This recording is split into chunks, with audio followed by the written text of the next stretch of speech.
Hello and welcome guys. Sir SCMP एक ऐसा subject है ना जो कि बहुत सारे लोगों को एग्रीगेट में दिक्कत दे देता है और उसके कारण लोगों का ग्रुप 2 अटक जाता है। तो आज मैं उस पर गाइड करने आया हूँ, आपको रियलिटी चेक देना है एससीएमपी का, कुछ प्रैक्टिकल बातें आपसे करूंगा। दोनों के लिए वीडियो बहुत ज्यादा जरूरी है, जिनका बोथ ग्रुप से उनके लिए भी जरूरी है और सेकंड ग्रुप वालों के लिए भी वीडियो बहुत जरूरी है। तो फटाफट से वीडियो को लाइक कर दो, चैनल को सब्सक्राइब कर दो और कमिटमेंट कर दो कमेंट सेक्शन में that yes I will definitely score an examination in SCMP. मैं आपको मैनेजेबल करके देने आया हूं कि एससीएमपी की प्रिपरेशन अगर आपकी अभी तक बढ़िया तरीके से नहीं हुई है तो अब भी आपने कैसे करना है चीजों को। बात समझ लो सर। सबसे पहली बात तो अब आपने क्या करना है ना, इजी चैप्टर्स पे फोकस करना है। 88 मार्क्स का पेपर, मतलब पिछले पास्ट अटेम्प्ट के एनालिसिस के अगर हिसाब से अपन देखें तो इजी चैप्टर्स आपके 88 मार्क्स के आ जाएंगे। ठीक है, अब बात समझो सर कौन से इजी चैप्टर्स होंगे वो मैं अभी आपको बता दूंगा वीडियो में आगे। Introduction is equal to standard costing, यानी कि जो बच्चे टेंशन लेते हैं ना सर स्टैंडर्ड कॉस्टिंग नहीं हो रखा, लर्निंग कर्व नहीं हो रखा, क्या करें, टेंशन मत लो। आईसीआई क्या बोल रहा है ना, जितना जरूरी स्टैंडर्ड कॉस्टिंग है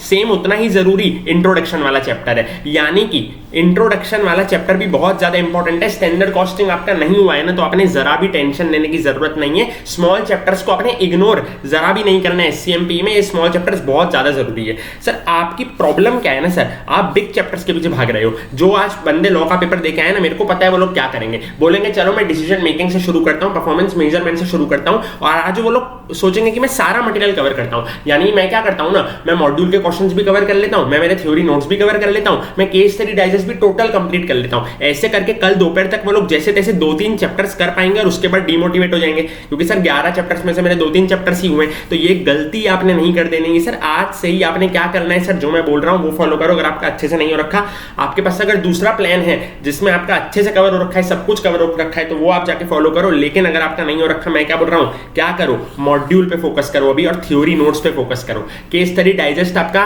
नहीं हो पाएगा 1.5 डेज में अगर आपने उसको पहले वगैरह नहीं कर रखा है तो कुछ मार्क्ड वाले आपने कर रखे हो तो वो करना। बाकी अभी प्राइमरी मटेरियल आपने क्या करना है sir, module plus theory notes. और जिनका सिर्फ ग्रुप 2 है ना सर, वो लोग अगर अपना कोई प्लान फॉलो कर रहे हैं 4-5 दिन का तो वो फॉलो करो आप, उसके लिए मना नहीं है, वो आप फॉलो करो। और अगर तो अब आप ब्लैंक हो ना सर कि भैया अब मैं क्या करूं, अब मेरे को कुछ समझ नहीं आ रहा, 1.5 डेज बाकी है, मैंने 4-5 दिन का प्लान बनाया था वो अच्छे से काम नहीं कर पाया, ये जो मैं बोल रहा हूं कर लो, बहुत आसानी से हो जाएगा सर आपका। मैं क्या बोल रहा हूं, आज रात को है ना क्या करना है, introduction, pricing decision, strategic analysis of operating income, budgetary control, बहुत छोटे चैप्टर है, सेल्फ स्टडी मारना, आराम से हो जाएंगे सर, आराम से हो जाएंगे। मैं बोल रहा हूं कल सुबह उठ के शाम तक आपने क्या करना है sir, transfer pricing most important, ये एग्जाम में आने ही आने वाला है। मॉडर्न बिजनेस एनवायरनमेंट, लीन सिस्टम, कॉस्ट मैनेजमेंट टेक्निक, ये तीनों के तीनों एवरेज चैप्टर्स है सर, इतने बड़े नहीं है सर, ये आपके हो जाएंगे। ये हो गए ना सर, 88 मार्क्स का कवरेज हो गया सर।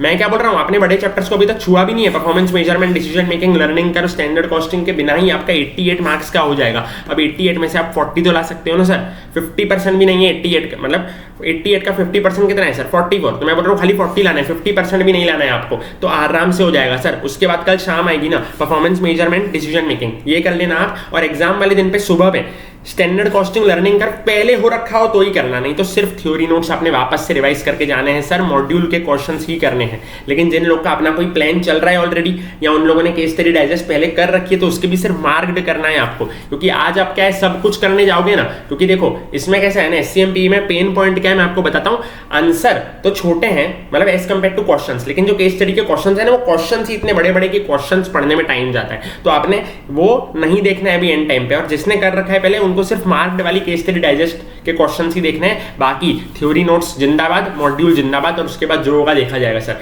ये मेरे को आपसे कुछ जरूरी बात करनी थी एससीएमपी के पेपर के बारे में। कमेंट करके लिख दो that yes I will definitely score an examination in SCMP. ठीक है सर, मिलते हैं अपन लोग नेक्स्ट वीडियो में। Till then keep studying, keep learning, all the best.